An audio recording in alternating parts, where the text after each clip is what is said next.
What's up, everybody? Doc 1985. There's levels to this. Yo, in the beginning of this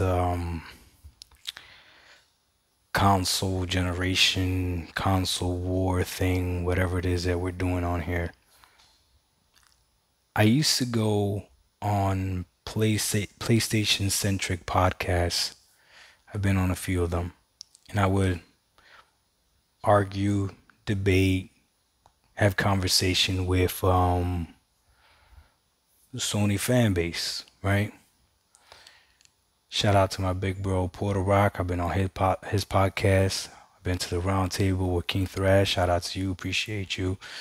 Persona J Bari, they've had me on as well. Next Gen Gamer, he's had me on as well. I mean,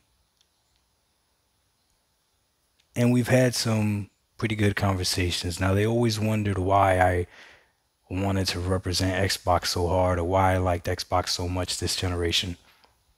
And the answer was simple. I had a lot of games that I had to catch up on from the Xbox brand.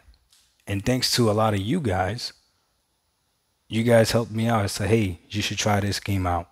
Doc, try Sunset Overdrive, try Quantum Break, try all the Gears, try all the Halos. And you guys hooked me up, right? The Oris, Hellblade. You guys hooked me up.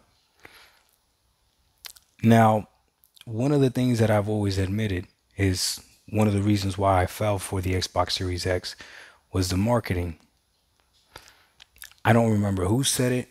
I don't remember exactly where I got it from because it was so long ago.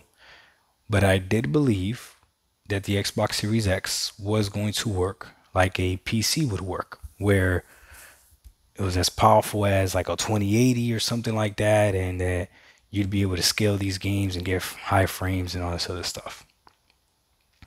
I was 100% wrong. I don't really feel like blaming anybody but myself because that's my fault for not actually doing the research. However, my purchase in the Xbox Series X was still satisfied because the games that come out on this console are 60 frames per second, many of them 120 frames per second, and even older games, Microsoft does FPS boost. Not only that, but then we found out about low frame rate compensation, which I had no idea what that was, but it's amazing. It just smooths out the game. And then variable refresh rate. So the gaming experience on the Xbox Series X is just phenomenal. And so far, everything that I've thrown on it, old game or new, has ran great, especially those titles that have been FPS boosted. When I mentioned to the PlayStation fans that I got an Xbox Series X for the performance, this was before we knew that Sony was dropping all their games on PC. Their argument was, why don't you just get a PC? Why would you get an Xbox Series X? If you care so much about performance, go get a PC. And even though that statement is not wrong, to me it felt unnecessary because why would I spend all that money on a PC when the Xbox Series X is going to be able to run all these games at least 60 frames per second? 60 frames per second is good enough. It is. 120 is really nice, but 60 frames per second is good enough. Now, recently, I got that same advice. If you care about frames, get a PC. But this time, it's coming from an Xbox channel. Shout out to my man TK9. If you care about frames, get a PC. I do a lot of self-reflection on things like this. And I'm okay thinking about things and changing my mind. Like, it doesn't bother me at all. I mean, if you consider that someone that flip-flops, if you consider that somebody that contradicts themselves, that's perfectly fine. Doesn't bother me. I think about things, I listen to what people say, and if what the people saying sounds valid, I contemplate it. And if it does make sense, then yeah, I'll switch my stance on it if it makes sense. I think it would be worse. I think it would be worse if you believe in something and somebody comes and gives you a compelling argument, and just because of your pride, you don't want to change the way that you think. I think that's worse. So, I simply want to ask and pose the question: am I wrong for wanting these consoles to have a 60 frames per second option at a minimum? You can have a game run at 30 with 4K ray tracing and all that other stuff, but at a minimum, have a 30 frames per second. I have a 60 frames per second option. Am I wrong for that? Should I take that advice that the PlayStation gamers gave me in the beginning, and now Xbox gamers are giving me now, go to PC? Because to me, that 60 frames does make a difference. To me, it makes a bigger difference than HDR. To me, it makes a bigger difference than ray tracing. Again, to me. So if that's the case, should I go to PC? And then the bigger question is,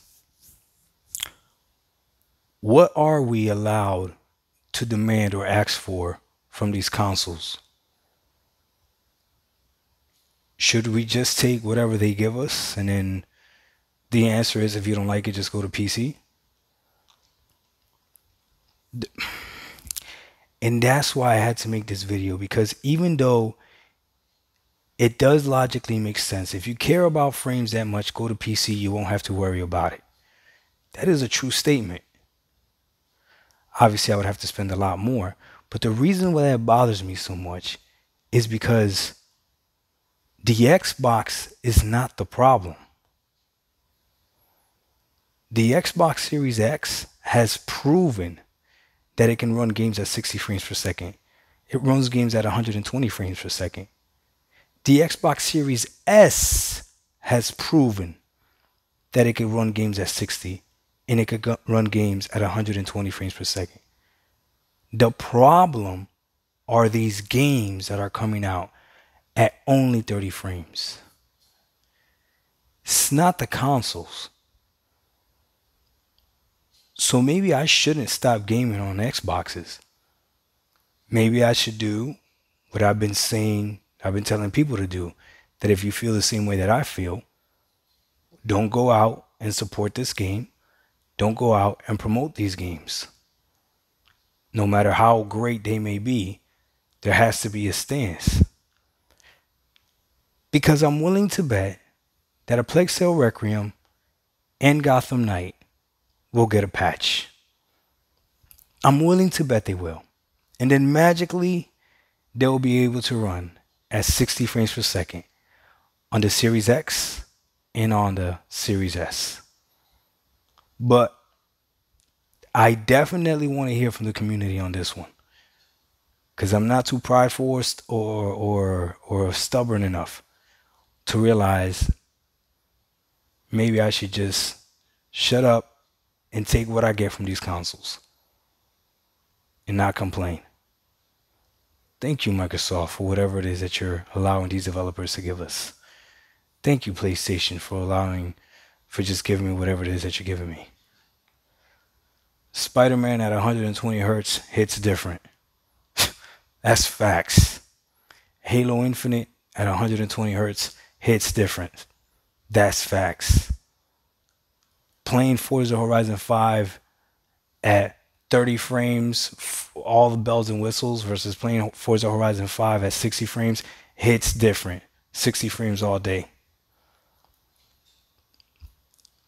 But maybe that should justify even more why maybe I shouldn't ask Microsoft for anything else. But again, Microsoft is doing what they need to do with the boxes. It's these damn games. Maybe I'm tripping.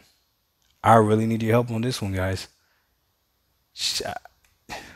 Yo, Severin, how much you said you need to build me a nice PC? What was it, 2100? Let me know. Doc Dog 1985, there's levels to this. We out. Peace.